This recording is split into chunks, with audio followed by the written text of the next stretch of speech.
ప్రభువైన యేసుక్రీస్తు నామమున మీ అందరికీ వందనాలు. వాక్యాన్ని చదువుకొని ధ్యానం చేసుకుందాం. మత్తయి రాసిన శుభవార్త 2వ అధ్యాయము 1వ వచనం.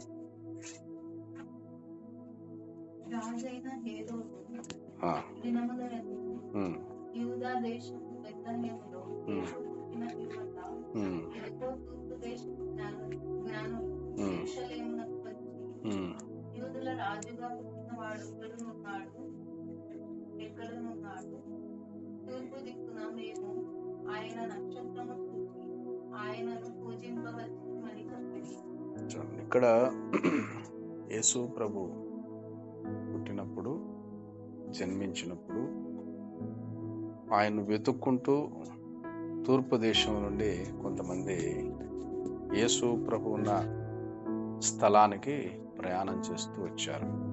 వారికి ఏమని పేరు పెట్టడం జరిగిందంటే జ్ఞానులు. ఏం పేరు? జ్ఞానులు. లోకంలో మరి ఎంతో మంది ఉన్నారు, ఎన్నో పేర్లు ఉంటాయి, కానీ వీరికి జ్ఞానులు అనే పేరు పెట్టడం జరిగింది.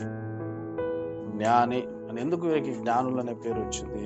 వాస్తవానికి వీరి పేర్లు వేరే పేర్లు ఉన్నాయి, మనలాగే వారికి పేర్లు ఉన్నాయి, కానీ దేవుని వాక్యం వారికి జ్ఞానులు అనే పేరు పెట్టింది. ఇది వారికి ఉన్న సొంత పేరు కాదు, దేవుని వాక్యం ఇచ్చిన పేరు. ఎందుకు వారు జ్ఞానులని పిలువబడ్డారు? మరి ఆ విషయాన్ని మనం ధ్యానం చేద్దాం. వారు జ్ఞానం కలిగిన పనులు చేశారు, అందును బట్టి జ్ఞానులని పిలువబడ్డారు. ఎందుకు వారు జ్ఞానులు అన్నారు? జ్ఞానము కలిగిన పనులు చేసినారు. ఏమిటి వారు చేసిన జ్ఞానం కలిగిన పనులు అనేది మనం చూస్తే, మొట్టమొదట వారు దేవుణ్ణి వెతికారు, ప్రభువును వెతుక్కుంటూ వచ్చారు. ఇదిగో తూర్పు దేశపు యేసు పుట్టిన పిమ్మట ఇదిగో తూర్పు దేశపు జ్ఞానులు యెరూషలేమునకు వచ్చి, యూదుల రాజుగా పుట్టినవాడు ఎక్కడ ఉన్నాడు, ఆయన ఎక్కడ ఉన్నాడు అంటూ తూర్పు దేశము నుండి యెరూషలేముకు వచ్చారు. ఎవరిని వెతుకుతూ వచ్చారు? యేసు ప్రభువుని వెతుకుతూ వచ్చారు. దేవుణ్ణి వీరు వెతుకుట అనే మొట్టమొదటి పని ద్వారా వీరికి జ్ఞానులు అనే పేరు వచ్చింది. పిల్లరా, ఈ లోకంలో ఎవరు జ్ఞానులు అంటే, నిజమైన సృష్టికర్త, నిజమైన దేవుణ్ణి తెలుసుకొని ఆయన్ను పూజించేవారు జ్ఞానులు. లోకములో ఉన్న సృష్టిని పూజించేవారు అజ్ఞానులు, జ్ఞానం లేనివారు. కీర్తన 14:2వ చరణంలో దేవుడు ఆకాశమును చూసి నరులను పరిశీలించును, వివేకము కలిగి తనను వెతుకువారు కలరేమో అని యెహోవా ఆకాశము నుండి చూచి నరులను పరిశీలించను. దేవుడు పైనుండి చూస్తున్నాడు, భూలోకంలో ఉన్న మనుషులు నన్ను వెతుకుతారేమో, వివేకము కలిగి దేవుణ్ణి వెతుకువారు కలరేమో, వివేకముతో జ్ఞానముతో మరి నన్ను వెతికే వాళ్ళు ఎవరైనా భూమి మీద ఉన్నారా అని దేవుడు ఆకాశం నుండి చూసి నరులను పరిశీలిస్తున్నాడంట. ఆ పరిశీలిస్తున్నప్పుడు ఈ తూర్పు దేశానికి చెందినటువంటి కొంతమంది దేవునికి కనపడ్డారు. వారు ప్రభువుని వెతుకుతూ వచ్చారు, దేవుణ్ణి వెతుకుతూ వచ్చారు. వాళ్ళ ప్రాంతంలో ఎన్నో దేవుళ్ళు దేవతలు ఉన్నారు, వాళ్ళ ప్రాంతంలో ఎన్నో విగ్రహాలు ఉన్నాయి, కానీ వాటి దగ్గరికి పోకోకుండా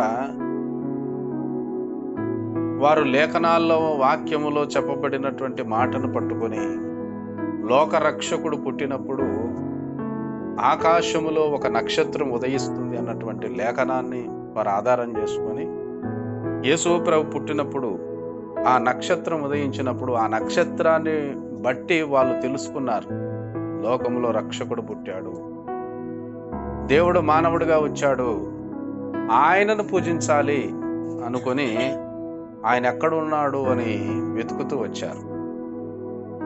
వీళ్ళారా, మన జీవితంలో మనము దేవుణ్ణి వెతికేవారిగా ఉండాలి. కీర్తన 105:4 యెహోవాను వెదుకుడి, ఆయన బలమును వెదుకుడి, ఆయన సన్నిధిని నిత్యము వెదుకుడి అని వాక్యం ఉంటుంది. యెహోవాను వెదకాలి. ప్రియులారా, ఈ లోకంలో బంగారును వెతికే వాళ్ళు ఉన్నారు, డబ్బును వెతికే వాళ్ళు ఉన్నారు, ఉద్యోగాలు పనులను వెతికే వాళ్ళు ఉన్నారు, గుప్త నిధులు భూమిలో ఏమైనా దాచబడి ఉన్నాయా అని వెతికే వాళ్ళు ఉన్నారు, భూమి మీద వజ్రాలు ఏమైనా దొరుకుతాయని వెతికే వాళ్ళు ఉన్నారు. కానీ దేవుణ్ణి వెతికే వాళ్ళు చాలా అరుదుగా ఉన్నారు. మనము దేవుణ్ణి వెతికినప్పుడే మనము జ్ఞానులము అవుతాం, జ్ఞాని అవుతాం. కాబట్టి ప్రియులారా, మత్తయి సువార్త 6:33 యేసు శిష్యులతో చెప్పాడు, ఆయన రాజ్యమును నీతిని మొదట వెతుకుడి, అప్పుడు అవన్నీ మీకు దొరుకును, అనుగ్రహించబడతాయి. మొట్టమొదట మనం వెతకాల్సింది ఏం వెతకాలంట? ఆయన రాజ్యం. యేసు క్రీస్తు ప్రభువును, దేవుణ్ణి మనం వెతికేవారిగా, ఆయనను కనుగొనేవారిగా ఉండాలి. సామెతల గ్రంథం 8:17 నన్ను జాగ్రత్తగా వెతుకువారు నన్ను కనుగొందురు అనే మాట కనపడుతుంది. ప్రియులారా, నన్ను జాగ్రత్తగా వెతుకువారు నన్ను కనుగొందురు. దేవుణ్ణి నిర్లక్ష్యంగా కాకుండా జాగ్రత్తగా మనం వెతికేవారిగా ఉన్నప్పుడు మనం ఆయన్ను కనుగొంటాం. దేవునికి మహిమ కలుగును గాక. మొదటగా వీరెందుకు జ్ఞానులని పేరు పెట్టారు? వీరికంటే వీరు దేవుణ్ణి వెతికారు, సృష్టికర్తను వెతికారు. రెండవదిగా మనం గమనించినట్లయితే వారు దేవుడు ఎక్కడ జన్మించాడో మానవుడుగా ఆయన ఉన్న స్థలానికి ప్రయాణం చేశారు. అంటే వారి సమయాన్ని దేవుని కొరకు ఇచ్చారు. ఎక్కడి నుండి వచ్చారు వీరు అంటే తూర్పు దేశం నుండి వచ్చారు. అంటే ఇశ్రాయేలు దేశం కాని వేరే దేశం నుండి వచ్చారు. ఇశ్రాయేలు దేశం కాక వేరే దేశంలో నుండి యేసు ప్రభు పుట్టిన దేశానికి వాళ్ళు ప్రయాణం చేస్తూ వచ్చారు. ఎంతకాలం ప్రయాణం చేశారు వీరు అని మనం గమనించినట్లయితే దాదాపు 1 సంవత్సరం నుండి 1.5 సంవత్సరం వరకు వారి ప్రయాణ కాలం పట్టి ఉంది యేసు ప్రభుని చేరుకోవటానికి. ఎన్ని దినాలు ప్రయాణం చేశారు, ఎంతకాలం ప్రయాణం చేసి వచ్చారంటే 1 సంవత్సరం నుండి 1.5 సంవత్సరం పట్టింది. యేసు పుట్టిన రోజే వచ్చి ఆయన పూజించలేదు. యేసు ప్రభు పుట్టినప్పుడు నక్షత్రం ఉదయించింది, దాన్ని కనుగొని వాళ్ళు అక్కడి నుండి బయలుదేరి రావటానికి అంత సమయం పట్టింది. ఈ దినాల్లో లాగా ఆ దినాల్లో మరి వాహనాలు లేవు. ఈ దినాల్లాగా ఆ దినాల్లో మరి మనము ఇప్పుడు ఉంటున్నటువంటి వాహనాలు ఆ దినాల్లో లేవు. గాడిదలు, ఒంటెలు, గుర్రాలు వీటిపైననే ప్రయాణము సాగించేవారు. మరి బహుశా వీరు ఒంటెల మీద ప్రయాణం చేసి వచ్చి ఉండవచ్చు. మరి ఎన్నో వందల కిలోమీటర్లు వీరు ప్రయాణం చేసి వచ్చారు. ఎందుకు వారు 1 సంవత్సరం పైబడి వారు వచ్చారని మనం చెప్తున్నామంటే వారు యేసు ప్రభును పుట్టినప్పుడు చూసిన ఆ నక్షత్రము ఏ కాలంలో పుట్టిందో తెలుసుకొని హెరోదు రాజు ఏం చేశాడంటే ఆ ప్రాంతంలో ఉన్న 2 సంవత్సరాల లోపు పిల్లలందరినీ చంపించాడు. అంటే యేసు ప్రభు పుట్టి అప్పటికి దాదాపు 1 సంవత్సరం దాటింది. అందుకనే హెరోదు రాజు 2 సంవత్సరాల లోపు పిల్లల్ని చంపించాడు. అంటే ఆ వయసు లోపల ఉన్న పిల్లల్లో యేసు ప్రభు కూడా చనిపోయి ఉంటాడు అనుకున్నాడు. ప్రియులారా, కనుక వీరు అంత దూరం అంత సమయం వారు ప్రయాణం చేసి వచ్చారు. దేవుని మందిరానికి రావాలంటే దూరం అయితే రాం, ప్రార్థనకు రావాలంటే దూరం అయితే రాం. కొన్నిసార్లు దగ్గర ఉన్న పక్కన ఉన్న రారు. ఎందుకంటే సమయం లేదు. అన్నిటికీ సమయం ఉంది. తినుటకు, తాగుటకు, పని చేసుకోవటానికి, పండుకోవటానికి, బంధువుల దగ్గరికి పోవడానికి, పెళ్లిళ్ళు పోవడానికి, పేరెంటాలు పోవడానికి, ఫంక్షన్లు చేసుకోవటానికి, ఇంకా ఖాళీగా ఉంటే ఊర్లో ఊరేగడానికి కూడా టైం ఉంటుంది. కానీ దేనికి టైం లేదంటే దేవుని యొద్దకు రావటానికి టైం లేదు. బైబిల్ చెప్తుంది యాకోబు పత్రిక 4:8 దేవుని యొద్దకు రండి, అప్పుడు ఆయన మీ యొద్దకు వచ్చును. దేవాది దేవుడు పరలోకం విడిచి మానవుడిగా భూలోకానికి మన మధ్యకు వస్తే భూమి మీద ఉన్న దేవుని సన్నిధికి మనం రాలేకపోతున్నాం. ప్రియులారా, వారు ఎంత దూరం ప్రయాణం చేసి ఎన్ని వందల కిలోమీటర్లు ప్రయాణం చేశారు? ఎంత సమయం పట్టింది? వారు నడిచినప్పుడు వారు ఆ సంవత్సర కాలం దాటినప్పుడు చలికాలం, ఎండాకాలం, గాలికాలం, వర్షాకాలం, ఈ కాలాలన్నిట్లో వాళ్ళు ప్రయాణం చేస్తూ వచ్చినారు. మనం ఎక్కువ చలి పెడితే బయటికి రాం, వర్షం పడితే బయటికి రాం, ఎక్కువ ఎండ ఉంటే బయటికి రాం, ఎక్కువ గాలి ఉంటే బయటికి రాం. వీరు ఈ 4 కాలాల్లో ప్రయాణం చేస్తూ యేసు ప్రభు దగ్గరికి వచ్చినారు. వాళ్ళకి ఇల్లులు ఉన్నాయా బయట? ఎలా వాళ్ళు వాటన్నిటిని తట్టుకోగలిగారు? ఎలా అంత సమయము ప్రభు కొరకు ఇవ్వగలిగినారు అనేది మనం గమనించినట్లయితే, వారు సమయాన్ని ప్రభువుకి ఇవ్వడం ద్వారా వాళ్ళు జ్ఞానులైనారు. దేవునికి మహిమ కలుగును గాక.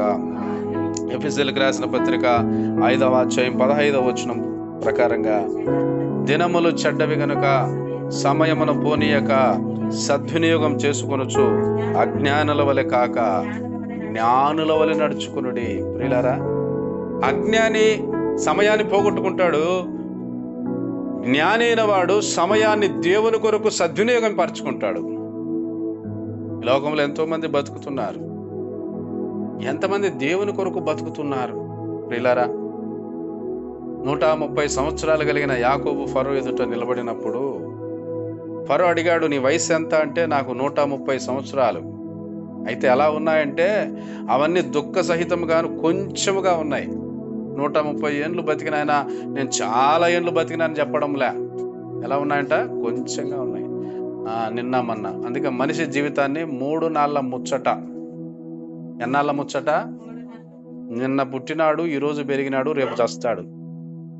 3 రోజుల ముచ్చట.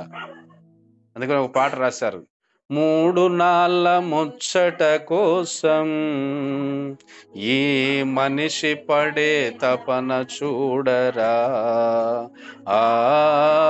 3 నాళ్ళ ముచ్చట కోసం ఈ మనిషి పడే తపన చూడరా.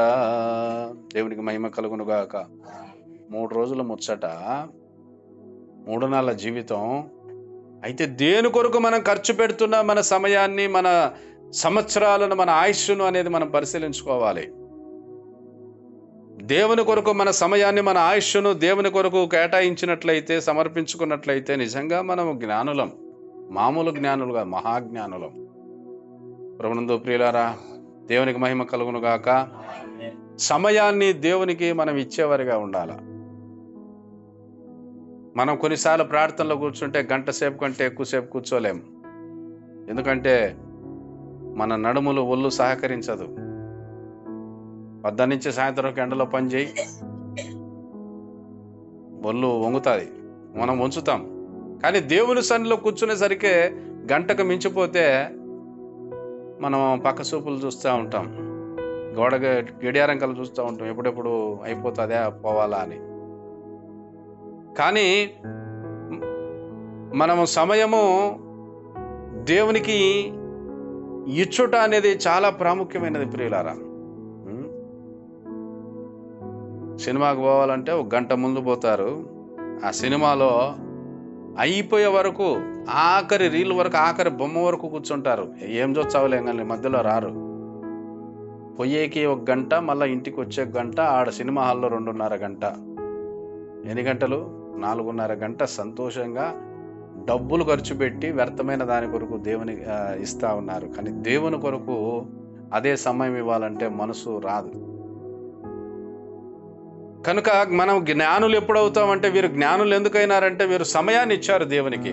ఎంత సమయం ఇచ్చారు? సంవత్సరం పై కాలం ఇచ్చినారు. సంవత్సరం పైబడి వాళ్ళు యాత్ర చేసుకుంటూ వచ్చారు. ప్రియులారా, అందుకు వారు జ్ఞానులు. 3వది మనం గమనించినట్లయితే, వారి బలమును దేవుని కొరకు సమర్పించుకున్నారు. వారి బలమును దేవుని కొరకు సమర్పించుకోండి. వాళ్ళు అంత దూరం నడవాలా, అంత దూరం యాత్ర చేయాలా, అంత దూరం ఆ సంవత్సరం పైబడి కాలంలో వాళ్ళు నడవాలా, ఇల్లు వదిలిపెట్టి మరి వాళ్ళు బయట రావటం అనేది వారి ఆరోగ్యం పైన ఎంత ప్రభావం చూపిస్తుంది. ఇంటిలో దొరికిన తిండి వాళ్ళకు బయట దొరకదు, ఇంటిలో దొరికిన నిద్ర బయట దొరకదు, ఇంటిలో దొరికిన వసతి బయట దొరకదు. మరి సంవత్సరం పైబడి కాలంలో వారు తమ ఆరోగ్యం అంతటిని, తమ బలమంతటిని దేవుని కొరకు ఉపయోగించారు. వారి కాళ్ళల్లో చేతుల్లో బలాన్ని దేవుని కొరకు ఉపయోగించి నడిచారు.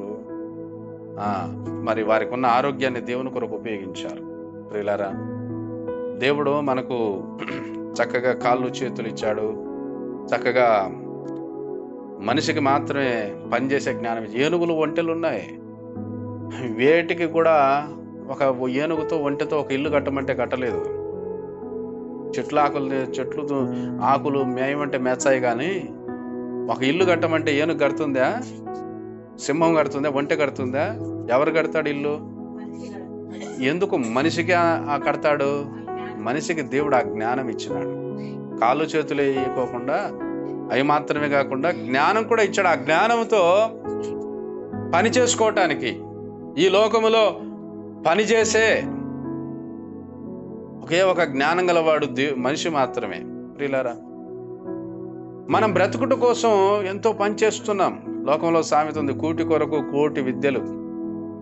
కూటి కోసం ఎన్ని విద్యలు చేస్తున్నారండి, ఎంత ప్రయాసపడుతున్నారు, ఎంత శక్తిని దారబోస్తున్నారు. కొంతమంది అయితే రాత్రింబగళ్ళు పనిచేసే వాళ్ళు ఉన్నారు. రాత్రింబగళ్ళు పనిచేసే మంచిదే, కష్టపడాలి, పని చేయాలి. అయితే దేవుని కొరకు మనం కష్టపడుతున్నామా? దేవుని కొరకు మన కాళ్ళు చేతులు పనిచేస్తున్నాయా? దేవునికి మనం బలాన్ని ఇవ్వగలుగుతున్నామా అనేది మనం పరిశీలించుకోవాలండి. మనం దేవుని కొరకు కష్టపడితే ప్రభు ఎదుట నిలబడినప్పుడు ధైర్యంగా తల ఎత్తుకొని అక్కడ మనం నిలబడగలుగుతాం. కాబట్టి ప్రియులారా, ఒక కష్టపడే కొడుకున్నాడు అనుకోండి, ఇంటిలో కష్టపడి పనికి పోయి ఎట్లా వస్తాడు ఇంట్లోకి? ధైర్యంగా వచ్చి, అమ్మా నాకు అన్నం పెట్టు, లేకపోతే నాకు నీళ్లు పెట్టు అని ధైర్యంగా అడుగుతాడు. ఇంకొక కొడుకున్నాడు, వాడు పని బాటలు చేయడు, గాలికి తిరుగుతూ ఉంటాడు. ఎట్లా వస్తాడు ఇంట్లోకి? ఎవరైనా ఉండారా? పనుకుండారా? ఏం చేస్తున్నారు వీళ్ళు? తొంగి తొంగి చూసి సిగ్గుపడుకుంటూ వస్తాడు. ఏమంటే అడుగుతారు కదా, ఆడిపోయినావురా అని. తలకాయ ఉంచుకొని ధైర్యం లేదు తల్లిదండ్రులు ఎదుటికి రావడానికి. ఎందుకంటే వీడు పని చేసేవాడు కాదు, గాలికి తిరిగేవాడు. గాలికి తిరిగేవానికి ఇంట్లో ధైర్యం ఉంటుందా? హక్కు ఉంటుందా? మనకి ఉంటాడు. వాడు కొడుకు అంటే కొడుకే గాని సిగ్గులేని కొడుకు, రోషం గల కొడుకు ఒకడు ఉన్నాడు, పనిచేసేవాడు. వాడికి అన్ని దానిలో తల్లిదండ్రులతో హక్కు ఉంటుంది. మనకి ధైర్యంగా అడుగుతాడు, అమ్మా నేను పని చేస్తున్నా. పని చేయని కొడుకు తలకాయ ఉంచుకుంటాడు. రేపు పొద్దున దేవుని దగ్గర కూడా పని చేసేవారు, పని చేయని వారి పరిస్థితి అలా ఉంటుంది. దేవుని కొరకు మన యొక్క శరీరాన్ని వంచి పని చేయాల, దేవుని కొరకు మన బలాన్ని ఇవ్వాల. అప్పుడే మనం జ్ఞానులం అవుతాం.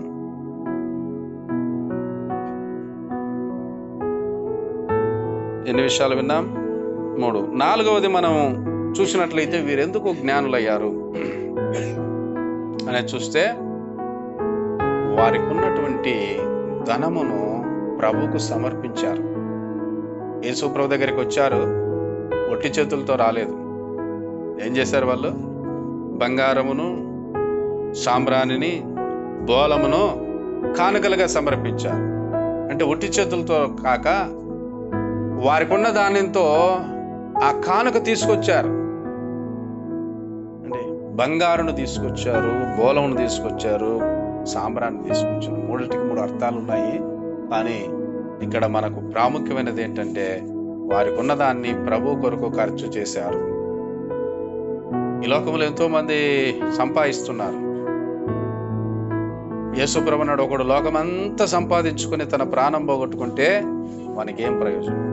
లోకమంతా సంపాదించుకొని నరకానికి పోతే ఏమి లాభం? నీ సంపాదించిన సంపాదన దేవుని దగ్గరికి నిన్ను చేర్చకపోతే నీ సంపాదన వల్ల ఏంటి లాభం? అలెగ్జాండర్ అనే ది గ్రేట్ అలెగ్జాండర్ అనే చక్రవర్తి తాను చనిపోయే ముందర తన దగ్గర పనిచేస్తున్న వారికి చెప్పాడంట, నేను చచ్చిపోతున్నాను, చచ్చిపోయినాక నన్ను పెట్టెలో పెట్టి నా చేతులు బయట పెట్టి పెట్టాలా, నన్ను మోసినటువంటి నాకు వైద్యం చేసిన వైద్యులే నా పెట్టెను మోయాలా, నేను సంపాదించిన రత్నరాశులన్నీ వీధుల్లో చల్లుకుంటా తీసుకుపోండి అన్నాడంట.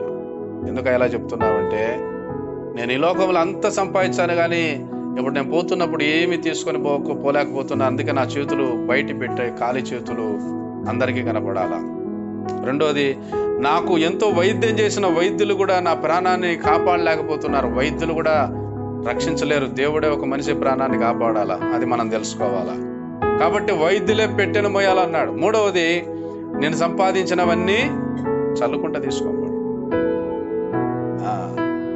అంతా నేలపాలే మనం సంపాదించింది కానీ పరలోకానికి రాదు, ఇక్కడి వరకే అనేటువంటి సత్యాన్ని ప్రజలు తెలుసుకోవాలా అని అలెగ్జాండర్ పనిచేశాడు. ప్రియులారా, మన జీవితంలో కూడా మనం ఎంత కష్టపడుతున్నాం, ఎంత సంపాదిస్తున్నాం, కానీ దేవుని కొరకు మనకి ఎటువంటి సమర్పణ ఉంది. మత్తయి సువార్త 6వ అధ్యాయంలో యేసు ప్రభు అన్నాడు, భూమి మీద మీ కొరకు ధనము కూర్చుకొనవద్దు, ఇక్కడ చెమ్మెటయు తుప్పుయు వాటిని తినివేయును, అయితే మీ ధనమును పరలోకమందు కూర్చుకొనుడి, అక్కడ చెమ్మెట తినివేయదు, దొంగ దొంగిలడు అని చెప్పాడు. ఎక్కడ తీసుకోవాలంటే, ఎక్కడ కూర్చుకోవాలంటే ధనము, ఇక్కడ ఎంత ఉంది ధనం అనేది ముఖ్యం కాదు, ఇక్కడ ఎన్ని కోట్లు సంపాదించినావు అనేది ముఖ్యం కాదు, అక్కడ నీకెంత ఉంది, పరలోకమందు నువ్వు ఎంత ధనం సంపాదించుకున్నావు అనేది చాలా ప్రాముఖ్యమైన విషయం ప్రియులారా. కాబట్టి వీరెందుకు జ్ఞానులైనారంటే, వీరు భూలోకములో తమ కష్టార్జితాన్ని భూలోకంలో దారపోయలేదు, కానీ వారు పరలోకపు రాజును, మరి ప్రభువైన దేవుణ్ణి, వారికి ఉన్న దాన్ని సమర్పించి ఆయన గణపరిచారు. అందును బట్టి వాళ్ళు జ్ఞానులండి. మన ధనం కూడా కూటి కోసం కష్టపడుతున్నాం, మన తినుట కోసం కష్టపడుతున్నాం, కానీ మన ధనము వృధా కాకూడదు. దేవుని కొరకు ఖర్చు చేసేవారుగా ఉండాలి. ఆత్మల సంపాదన కొరకు మన ధనం ఉపయోగించేవారుగా ఉండాలి. సువార్త కొరకు మన ధనాన్ని ఉపయోగించేవారుగా ఉండాలి. ఒక ఆత్మను ప్రభు దగ్గరికి తీసుకొచ్చే విషయంలో మన డబ్బును ఖర్చు చేసేవారుగా ఉండాలి. ఎందుకు ఒక ఆత్మ మన వెంట రాదు? ఉత్త మాటలు చెప్తే ఎవరు వచ్చారు?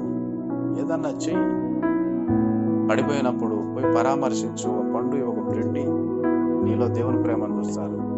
నేను ప్రార్థన చేస్తా, ఉత్త ప్రార్థన చేశారా అంటే వచ్చారా? చెయ్యి, చేతులు చూపి, ఉత్త చేతులు కాదు. మనం తినేది పెద్ద సంగతి కాదు, తినేది ఇంకొకరికి పెట్టడం పెద్ద సంగతి. సంపాదించినంతా నీ కడుపు కోసం తినేది నీ పోయినాక గద్దల పాలు కాకుల పాలు అయిపోయి పెద్ద సంగతి కాదు. ఆ ధనముతో ఒక ఆత్మను ప్రభు దగ్గరికి నడిపించడం గొప్ప సంగతి ప్రియులారా. అది క్రీస్తు ప్రేమ అంటారు. అలా మనము మన ధనాన్ని ఖర్చు చేసి ఒక ఆత్మను ప్రభు దగ్గరికి నడిపించగలిగితే నిజంగా మనం ధన్యులం. కనుక ప్రియులారా, ఎన్ని విషయాలు విన్నాం? 4 విషయాలు. 5వది, వారు ఎందుకు జ్ఞానులంటే, మత్తయి సువార్త 2వ అధ్యాయం 10వ వచనం చదవండి. మత్తయి సువార్త 2వ అధ్యాయం 10వ వచనం. వారు ఆ నక్షత్రమును చూచి అత్యానంద భరితులై ఇంటిలోనికి వచ్చి తల్లి అయిన మరియను ఆ శిశువును చూచి సాగిలపడి ఆయనను పూజించి తమ పెట్టెలు విప్పి బంగారమును చాలండి. ఇక్కడ 10వ వచనంలో మనం చూస్తున్నాము, వారు యేసు ప్రభున్న ఇంటిలోనికి వచ్చారు. ఆ ఇంటి లోపల ఎవరెవరు కనపడ్డారు వారికి? తల్లి అయిన మరియ, ఆ శిశువు చూసినారు. తల్లి అయిన మరియను చూశారు, ఆ శిశువుని చూశారు. కానీ ఎవరిని పూజించారంట? సాగిలపడి ఆయనను, మరియమ్మను పూజించారు అని ఉందా? మరియను చూశారు, యేసు ఆమె ఒడిలో ఉన్న శిశువును చూశారు, కానీ పూజ చేసింది మరియ కాదు, బాలుడైన యేసు ప్రభును, ఆయనను పూజించిరి. ప్రియులారా, నిజమైన అది జ్ఞానులు అంటే నిజ దేవుణ్ణి ఆరాధించేవారు. ప్రియులారా, మరియను ఆరాధించలేదు వీరు. ఈ లోకంలో ఎంతో మంది ఇప్పటికీ యేసు ప్రభు కాక ఆయన కన్న తల్లి మరియా దేవతని ఆరాధించేవారు ఉన్నారు. ప్రియులారా, ఆమె దేవత కాదు, భక్తురాలు. ఆమె దేవత కాదు, ఆమెను పూజించకూడదు. ప్రియులారా, యేసు ప్రభుని మాత్రమే పూజించాలి. ప్రియులారా, జ్ఞాని ఎవరిని పూజించాలో తెలుసుకుంటాడు, ఎవరిని పూజించకూడదో కూడా తెలుసుకుంటాడు. ప్రియులారా, వాళ్ళు పూజ చేశారంటే అర్థం ఏంటంటే భయభక్తులు, దేవుని యందు భయభక్తులు గలవారు దేవుణ్ణి సేవిస్తారు. వాళ్ళకు జ్ఞానం ఎలా వచ్చిందంటే యెహోవా యందు భయభక్తులు కలిగి ఉండటయే జ్ఞానానికి మూలం. వారికి దేవుని యందు భయభక్తులు ఉన్నాయి కనుకనే చిన్న శిశువును చూసి ఏం చేశారంట? సాగిలపడినారు. సాగిలపడడం అంటే బొక్కబోళ్ళ పడి ఆయనకు దండం పెట్టారు యేసు ప్రభుకి. ఏమండి, బొక్కబోళ్ళ పడి దండం పెడతారు? అసలు మందిరంలో కూర్చో చాలా మంది కూర్చొని సిగ్గుపడతారు. అందరు మోకాళ్ళ మీద ప్రార్థన చేసేటప్పుడు మోకాళ్ళ మీద కూర్చుంటే కొత్తగా వచ్చేవాళ్ళు ఏందేంది ఇట్ట కూర్చుంటున్నారు అని కూర్చోరు, సిగ్గుపడతారు. మోకాళ్ళ మీద కూర్చోవడం కాదు, వాళ్ళు బొక్కబోర్లు పడ్డారు ఆ శిశువు. భయభక్తులు ఉన్నప్పుడు మనం కళ్ళు చక్కగా మూసుకుంటాం, మోకరించుతాం, ఆరాధన చేస్తాం. భయభక్తులు లేకపోతే ఏం చేయం? కళ్ళు తెరుచుకొని చూస్తూ ఉంటాం, ఆరాధన చేస్తూ ఉంటే బయట నిలబడుకో ఉంటాం. ఆదివారం ఆరాధన రోజు ఒక విశ్వాస మందిరానికి వచ్చి బయట నిలబడుకొని బయట పోయి వేరే విషయాలు మాట్లాడుతున్నాడు, వాడి అంత బుద్ధిహీనుడు ఇంకొకడు ఉండడు. ఏంటికి వచ్చావు చర్చికి? బయట నిలబడుకోవడానికా? బయట సూపులు చూడడానికా?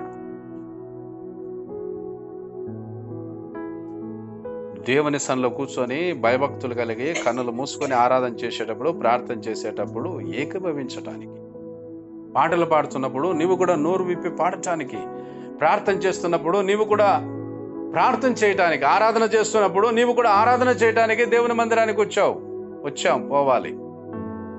కానీ వేరే విషయాల కోసం కాదు మనం మందిరానికి పోయేది. వారమంతా లోకంలో తిరిగాం, దేవుని మందిరానికి వస్తున్నామనే పేరుతో దేవుని మందిరానికి వచ్చి గంట సేపు లోపల ఉంటే గంట సేపు బయట ఉండడమా? కాదు, అది కాదు భయభక్తులు అంటే. కనుక ప్రభునందు ప్రియులు, ఎందుకు వీరు జ్ఞానులయ్యారు అంటే మొట్టమొదటిది వారు దేవుణ్ణి వెతికారు, ప్రభువుని వెతికారు. రెండవది వారు సమయాన్ని ప్రభువుకు సమర్పించుకున్నారు. మూడవది వారి బలాన్ని దేవునికి సమర్పించుకున్నారు. నాలుగవది వారి ధనమును ప్రభువుకు సమర్పించుకున్నారు. ఐదవది వారు ప్రభువుని ఆరాధించారు. ప్రియులారా, చివరిగా ఆరోది మనం చూస్తే వారి ఆరాధన తర్వాత 12లో తర్వాత హేరోదు నొద్దకు వెళ్ళవద్దని స్వప్నమందు దేవుని చేత బోధింపబడిన వారై వారు మరి యొక్క మార్గమున తమ దేశమునకు తిరిగి వెళ్ళిరి. మళ్ళా వెళ్ళేటప్పుడు ఎలా వెళ్తున్నారంట? వాళ్ళ సొంత ఆలోచన ప్రకారం కాదు. దేవదూత చెప్తుంది, మీరు వచ్చిన మార్గంలో మళ్ళీ హేరోదు దగ్గరికి పోవద్దండి. హేరోదు చెప్పాడు కదా మళ్ళీ నా దగ్గరికి రా అని మీరు పోయి చెప్పినారనుకో, ఆ హేరోదు రాజు ఈ శిశువును ప్రభువును చంపాలని చూస్తున్నాడు, కాబట్టి మీరు వచ్చిన మార్గమున కాకోకుండా వేరే మార్గంలో పోండి అని చెప్తే, దేవదూత చెప్పినట్టుగా వీళ్ళు ఏం చేశారంటే వచ్చిన మార్గంలో కాకుండా వేరే మార్గంలో వాళ్ళ దేశానికి వెళ్ళిపోయారు. అంటే అక్కడ దేవుని చేత బోధించబడి వారు వెళ్ళారు, అందుకు వారు జ్ఞానులు. అంటే అర్థం ఏంటంటే దేవుని మాట దూత ద్వారా విన్నారు, ఆ మాటను వాళ్ళు పాటించినారు. మనం కూడా ఎప్పుడు జ్ఞానం అవుతా ఉంటే, ఆ రోజు దూత వచ్చి మాట్లాడింది, కళ ద్వారా మాట్లాడింది, దర్శనం ద్వారా మాట్లాడింది. ఈరోజు దూతలు రారు, దూతల పని అయిపోయింది. ఈరోజు ఆ దూతల స్థానంలో దేవుడు సేవకుని పెట్టాడు. దేవుని సేవకుడు దూతలాగా నీకు దేవుని వాక్యాన్ని చెప్పినప్పుడు, అది మందిరంలో కానీ, కుటుంబ ప్రార్థనలో కానీ, బహిరంగ సభలో కానీ, ఎక్కడైనా సరే దేవుని సేవకుడు నీకు వాక్యము చెప్తున్నాడంటే దేవదూత ద్వారా దేవుడు నీతో మాట్లాడుతున్నాడు వాక్యము ద్వారా అనే సంగతి గమనించి ఆ వాక్య ప్రకారంగా నడిచిన వారే జ్ఞానులు. చాలా మంది వాక్యం వింటారు, ఈయనేం చేస్తారంటే 2 చెవులు ఎందుకమ్మా దేవుడు ఇచ్చింది అంటే, ఒక చెవులో ఈయన ఒక చెవులో ఇడిచిపెట్టడానికి అనిందంట ఒక ఆయమ్మ. ఏంటికి ఇచ్చినాడు దేవుడు 2 చెవులు? 2 చెవులు గుండా విని హృదయంలో చేర్చుకోవడానికి, విడిచిపెట్టడానికి కాదు. మనం ఎప్పుడైతే వాక్యాన్ని విని హృదయంలో చేర్చుకుంటామో, వాక్య ప్రకారం నడుచుకుంటామో, అప్పుడు మనం జ్ఞానులం అవుతాం. అందుకని 119వ కీర్తనలో 103, 104, 105, 98 నుండి చదువుకుంటే, నీ వాక్యము నేను అనుసరించుచున్నందున నా శత్రువులకు మించిన జ్ఞానము నాకు అవి కలుగజేస్తున్నాయి. నీ కట్టడలో నేను లక్ష్యము చేస్తున్నాను కాబట్టి వృద్ధుల కంటే నాకు విశేష జ్ఞానం కలదంటాడు. దేవుని వాక్యం మనకు జ్ఞానాన్ని ఇస్తుంది ప్రియులారా. దేవుని వాక్య ప్రకారం నడుచుకుంటే మనం ఎప్పుడు చెడిపోం, మనం ఎప్పుడు పడిపోం. పాపలోకంలో మనం నాశనం కాం. దేవుని వాక్య ప్రకారం మనం నడుచుకుంటే నిత్య జీవానికి వెళ్తాం, మంచిగా బతుకుతాం. లోకమంతా చెడిపోయినా మనం చెడిపోకుండా ఉంటాం. ఎందుకంటే దేవుని వాక్యం మనల్ని కాపాడుతుంది. కీర్తన 119:11 నీ ఎదుట నేను పాపము చేయకుండానట్లు నా హృదయంలో నీ వాక్యము ఉంచుకొని ఉన్నాను. మన హృదయంలో వాక్యం పెట్టుకుంటే ఏం జరుగుతుందంట? పాపము చేయకుండా ఉంటాం. పాపాన్ని, కీడును, నాశనాన్ని తప్పించుకునే ఆ శక్తిని దేవుని వాక్యం మనకిస్తుంది ప్రియులరా. కాబట్టి దేవుని వాక్యాన్ని విని వాటి చొప్పున నడిచేవారు జ్ఞానులు. కాబట్టి వీరెందుకు జ్ఞానులు అని పిలువబడ్డారు అనేది 6 విషయాలు విన్నాం. మొట్టమొదటిది దేవుణ్ణి వెతికారు. రెండవది సమయం ఇచ్చారు. మూడవది బలముని సమర్పించుకున్నారు, వారి బలాన్ని సమర్పించుకున్నారు. నాలుగవది వారి ధనమును సమర్పించుకున్నారు. ఐదవది ప్రభువుని ఆరాధించారు. ఆరవది దేవుని మాట, దేవుని వాక్యం విని ఆ వాక్య ప్రకారం నడిచారు. మనం కూడా అలా నడిచితే నిజంగా ధన్యులం. మనం కూడా జ్ఞానులుగా ఉంటాం. మనం కూడా ఈ లోకంలో వాళ్ళు ప్రభువుని చూశారు. మనం నిజంగా జ్ఞానులు ఉంటే పరలోకంలో ప్రభువుని చూస్తాం. యేసు ప్రభు 2వ రాకడలో ఆయన ముఖాముఖిగా మనం చూస్తాం. మనం చెప్పిన వాక్య ప్రకారంగా నడిచినట్లయితే మనం కూడా ప్రభువుని ముఖాముఖిగా చూడబోతున్నాం. ఆయనతో పాటు యుగయుగాలు ఉండబోతున్నాం. అంటే ప్రభు 2వసారి రాబోతున్నాడు. ప్రభు రాకడికి సిద్ధంగా ఉన్నాడు. అట్టి కృప దేవుడు మనకు అనుగ్రహించునుగాక.